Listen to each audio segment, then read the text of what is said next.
हमारे इलाके में एक रिक्शे वाले थे, उन्होंने आकर के सवाल किया कि हज़रत हालात बड़े ख़राब हैं, क्या टोपी पहनना दाढ़ी रखना ज़रूरी है?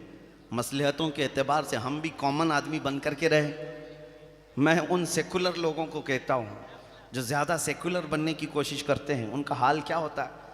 मैंने उनसे कहा आप डर के मारे ये कह रहे हैं कि अगर मेरी टोपी होगी दाढ़ी होगी तो कहीं मॉब लिंचिंग ना हो जाए, मर ना जाऊँ। मैंने कहा आप ये लिख करके दे दें कि ये सब हटाने से दुनिया तुम्हें कभी नहीं छुएगी और इज़राइल अलैहिस्सलाम कभी तुम्हारे पास नहीं आएंगे, लिख के दे सकते हो?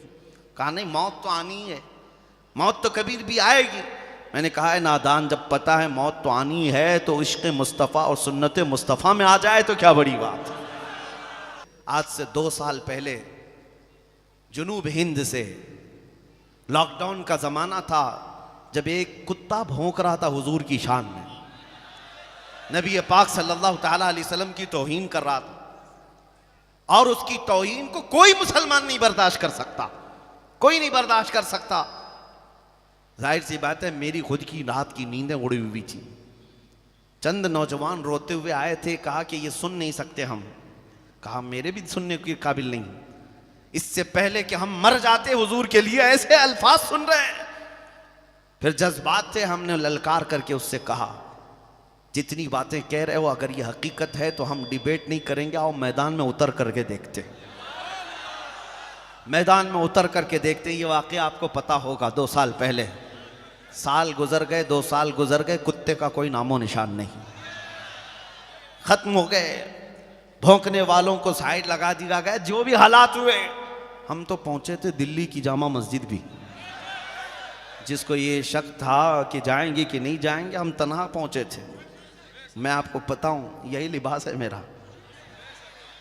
एक चीज़ मैं बताऊं, हमारे जाने से पहले एक रात पहले पूरी सिक्योरिटी लगा दी गई, किसी गेट से ये मस्जिद के अंदर ना आए।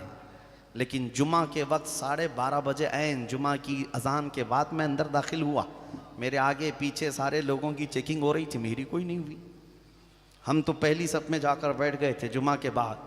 उसके बाद थाने वाले लेकिन मैं ये सिर्फ तजुर्बा बता रहा हूँ आपको, हुजूर के लिए अगर खड़े हो तो अल्लाह की मदद कैसे होती। 12 घंटे तक बिठाया और कुछ लोगों की तफ्तीशात हो रही थी कंटिन्यू। उन्होंने पूछा किस टाइम पे आप अंदर गए थे? कहा 12:20 पर। कहा क्या ऐसे ही लिबास पहन के गए थे? कहा आप तो वहां से सीधे यहाँ लेकर के आ रहे हैं। एक दूसरे का वो मुंह देख रहे थे। कहा हम तो ड्यूटी पर तैनात थे लेकिन हमने देखा नहीं। हम लोगों को एक दिन पहले फोटो भी भेजी गई थी और रोकने के लिए कहा भी गया था।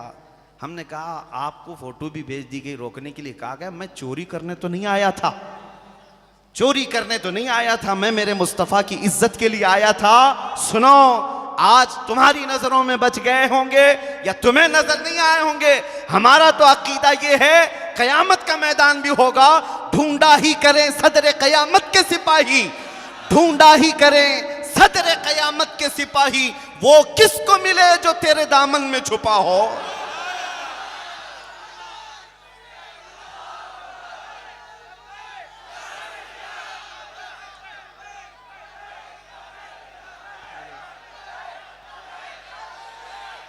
आवाज लगाना तुम्हारा काम है, कोशिश करना तुम्हारा काम है, पाए तकमील तक पहुंचाना मेरे रब की शान है।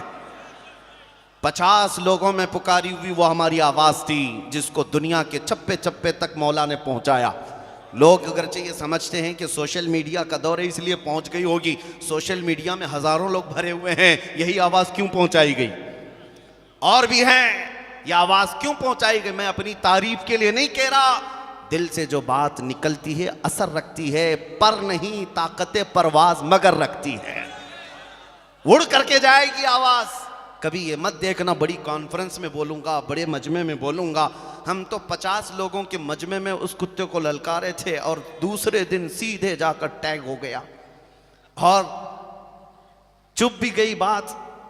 ऐसा लगने लगा कि हमने दुम पे पांव रख ही दिया, उछल कूद शुरू हो गई थी। आपको पता है, मैं ये तजुर्बा इसलिए अर्ज कर रहा हूं, कभी अपने आप को तन्हा महसूस मत करना। तुम जिस मैदान में भी हो अल्लाह के रसूल तुम्हारे साथ है, अल्लाह रब्बुल इज़्ज़त की शान है ये। बस फ़र्क सिर्फ इतना यह है कि सहम कर डर कर कभी भी। दूसरी बात ये भी, मेरे जज्बात में बोलने का ये मतलब नहीं कि जोधपुर वाले निकल पड़े और गोली बारूद बंदूक तलवार लेकर लड़ने के लिए जाए। मेरा ये मशवरा भी कभी नहीं होता। मियाँ तलवार बंदूक गोली तो बहुत दूर की बात है, मैं तो आपको ब्लेड लेने की भी बात नहीं कर रहा। रेजर और ब्लेड भी मत रखो, क्योंकि हमारे पास अगर प्लास्टिक की चाकू भी होगी तो आतंकवादी वैसे ही बना दिए जाएंगे। प्लास्टिक की भी होगी तो बन जाओगे। मैं उस चीज का मशवरा नहीं दे रहा हूं, मैं आपको मशवरा सिर्फ इतना दे रहा हूं, ये सारी ताकतें एक जगह पर। मैंने देखा है 4 साल पहले की बात, एक पैरों से माजूर खादिम हुसैन को व्हील चेयर पर लाकर बिठाया जाता। वो एक बार लब्बैक का नारा लगाता था तो यूरोप की धरती भी हिलती नजर आती थी। ना हाथ में कोई तलवार, ना कोई चाकू, ना कोई हथियार। क्यों? एक माजूर आलिम दीन की आवाज पूरी दुनिया में गूंजती है। इसका मतलब यह है ताकत तख्तो ताज को नहीं कहते, ताकत फौज और ताकत को नहीं कहते, ताकत दर हकीकत इश्क़ मुस्तफ़ा को कहते हैं। वो तुम अपने सीनों में ले आओ, फिर तुम्हें किसी हथियार की नहीं, तुम्हारा चलना फिरना भी बहुत सारे कीड़ों की नींद हराम कर देगा। सिर्फ चलना फिरना तुम्हारे लिए बस काफी है। मैं ये नहीं कहता कि तुम कोई सख्त तशद्दुद के मामलात करो, नहीं। हालात के एतबार से हम अमन के ख़्वाह हैं। हमेशा मेरे आका सल्लल्लाहु तआला अलैहि वसल्लम ने अमन की दावत दी है। ये बात भी फरमाया मेरे आका ने, ला ततमन्नौ लिक़ा अदुव्विकुम, कभी भी दुश्मन से जंग की तमन्ना मत रखना, लड़ने भिड़ने की तमन्ना मत रखना, कत्ल गारत की बातें मत करना। लेकिन हुजूर ने फरमाया अगर तुम्हारे सरों पर फिर कोई सवार हो जाए तो फिर इस्तिकामत के साथ डटे रहना, अल्लाह की मदद तुम्हारे साथ होगी। आज मैं आपसे यही कहना चाहता हूं, तुम तो कंप्रोमाइज कर लेते हो। लोगों को देखकर तुम्हारी टोपियां छुप गई, तुम्हारी दाढ़ियां खत्म हो गई, तुम सेकुलर बनने की कोशिश करते रह गए। तुम्हें ऐसा लगा कि मैं रख लूंगा तो लोग मुझे ताना देंगे, लोग मुझे मुल्ला जी कहेंगे, लोग मुझे दकियानुसी कहेंगे, ये पुराना आदमी हो गया, मौलाना लोगों के साथ हो गया। मेरे अजीजों, इस दुनिया के ताने से डर कर तुम अपने आप को बदल लिए। तुम्हें पता है ये दुनिया जिस दिन तुम मरोगे तुम्हारी कब्र पर 1 घंटा बैठने को भी तैयार नहीं होगी। मट्टी डाला और इधर निकल गया। उस कब्र की तन्हा रात में अगर कोई तुम्हारी कब्र में आता है तो वह आमिना का लाल तशरीफ लाता है, वो मोहम्मद अरबी सल्लल्लाहु तआला अलैहि वसल्लम की साथ आएगी। तुम्हें कब्र में उस रसूल का सामना करना है और फिर क़यामत के दिन भी उस रसूल के सामने हाजिर होना है।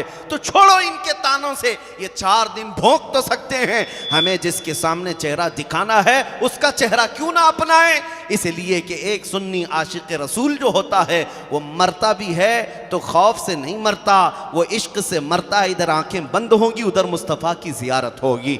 लिहाजा ऐ सुन्नियों, तुम इस तरह के जो मामलात करते चले गए, लोगों से डर कर अपना दीन छुपाना, लोगों से डर कर के अपने आप को समझौते में ले आना। हम मान लेते हैं अजान भी कम कर लेंगे, नमाज भी छुप कर पढ़ लेंगे और उसके बाद कलमा भी अब जोर से नहीं पढ़ेंगे।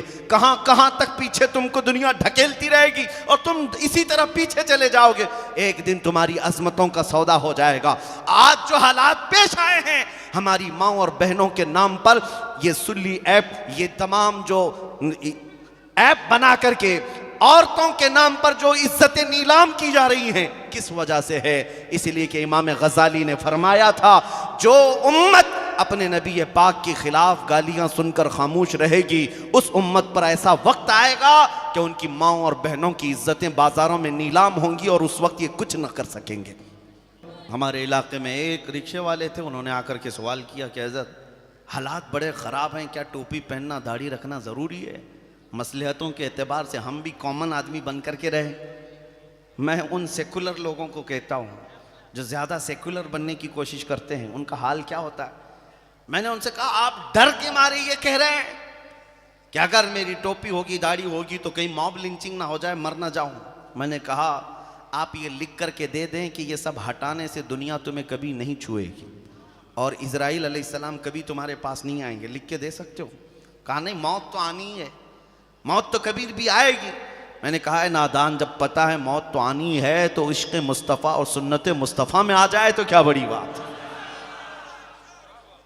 कौन सी दिक्कत की बात है। जब मरना ही है तो हुजूर पाक सल्लल्लाहु ताला अलैहि वसल्लम के अखलाक लेकर के जाएं। जब दुनिया से जाने का वक्त हो तो मेरे अजीज़ों दुनिया भी जनाजा उठाने में फ़ख्र महसूस करें। आज जिन हालात से हम खौफजदा हैं, डरे हुए हैं, उन लोगों को चाहिए वो करबला की दास्तानें ज़रूर सुने, लेकिन सिर्फ रोने के लिए नहीं, अज़्म व इस्तिक़लाल को पैदा करना है, इस्तिक़ामत को पैदा करना है। अभी वो हालात इस तरह नहीं है कि आज कौन है जो तुम्हारी गर्दनों पर तलवार रख करके खड़ा है कि तुम नमाज नहीं पढ़ सकते, मस्जिद में नहीं जा सकते। इतनी हिम्मत किसी की नहीं है। तुम्हारे लिए आज़ादी है, तुमने अपने हाथों से ये सारी चीज़ें बर्बाद कर रखी हैं। मस्जिदों को तुमने खुद वीरान कर रखा है, कुरान को तुमने खुद छूना बंद कर दिया है, इस्लाम को खुद हमने अपने घरों से निकाल कर रखा है। अपनी बेटियों पर, अपनी बहुओं पर, अपनी औरतों पर हम इस्लाम को क्यों नहीं पसंद करते? जब इस्लाम जिंदाबाद का नारा लगाते हैं तो इस्लाम तो हमें हमारे घरों में भी अच्छा लगना चाहिए। शादियों के महलों में तो इस्लाम गायब हो जाता है, इस्लाम तो सिर्फ मस्जिदों में दिखता है। तो मस्जिदों में इस्लाम को बाकी रख दिया और बाकी तुम्हारी शादियों में, वलीमों में और दूसरे तकरीबात में तो कहीं नजर नहीं आता। औरतें बेपर्दा, मर्द नाच गाने पर मसरूफ हैं। क्या ये इस्लाम है? हमने अपने हाथों से अगर इसको कमजोर करना शुरू किया तो दूसरों पर ब्लेम डाल करके क्या मतलब है? हालात जो खराब होते हैं, इसीलिए कहा है कि खुद किसी कौम की शौकत पर उस वक्त तक जवाल नहीं आता जब तक उसकी खुद की कुव्वत फिक्र फना नहीं हो जाती। कुव्वत फिक्र और अमल पहले फना होती है जब किसी कौम की शौकत पे जवाल आता है। आपने ये अगर अज़्म कर लिया कि इन हालात में मुझे नबी पाक के अखलाक को जिंदा करना है, तो एक बशारत सुन करके जाओ। नबी रहमत सल्लल्लाहु ताला अलैहि वसल्लम फरमाते हैं, मन तमस्सक बिसुन्नती इंद फसाद उम्मती फलहु अजरु मिअति शहीदिन। जो ऐसे फसाद के वक्त जहां रसूलुल्लाह की सुन्नतें ख़त्म करने की बात की जा रही हो, उस ज़माने में अगर किसी ने मेरी एक सुन्नत को जिंदा किया, मेरे आका फरमाते हैं अल्लाह उसे 100 शहीदों का सवाब अता करेगा। नौजवानों, आज तो इस बात का आज़म करना चाहिए, इस बात का आज़म करना चाहिए कि मुझे मेरे नबी की सुन्नतों को जिंदा करके जाना है। हुजूर अकरम सल्लल्लाहु ताला अलैहि वसल्लम के अखलाक का इह्या करना है। अगर तुम नहीं हुजूर के तर्जुमान बनते तो फिर दूसरों से क्या तवक्को रखते हो? आज हुजूर अकरम सल्लल्लाहु ताला अलैहि वसल्लम तक जो उंगलियां उठ गई, उसकी वजह क्या है? हमने खुद दामन मुस्तफ़ा से इतनी दूरी इख्तियार कर ली है, इतनी दूरी इख्तियार कर ली है कि पहले के लोग सिर्फ हुजूर अकरम सल्लल्लाहु अलैहि वसल्लम के अखलाक देखना चाहते तो मुसलमानों में देख लेते, हुजूर की सुन्नतें देखना चाहते तो तुम में देख लेते।